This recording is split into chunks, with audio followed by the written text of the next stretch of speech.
রাইসুল ইসলামের কবিতা হারিয়ে যাব।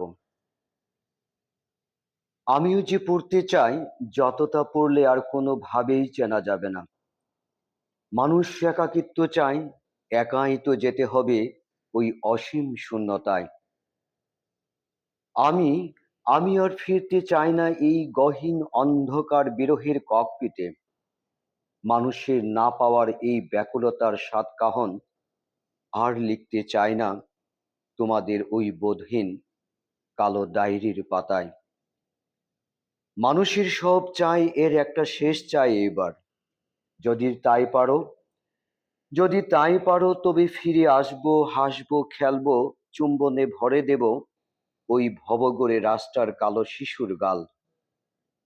মানুষের তুমি আমি বিছানার ভালোবাসা থেকে বের হয়ে আসতে পারলেই আমি আমি বিহঙ্গের দানায় ভর করে উড়ে যাব তোমাদের শুভ্র কামিনীর ফুলের ডালে।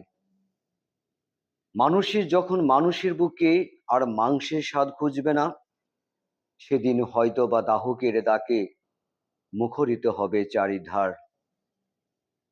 আবার যদি কোনো দিন দেখা হয়ে যায় ওই হিজলের বনে, কিছু জলের লুকোচুরি করা পানকড়ির সাথে, তবে বলে দিও, তবে বলে দিও অভিমানে আমিও হারিয়ে গেলাম নীল জোছনায় ঝিঝিদের ডাকে।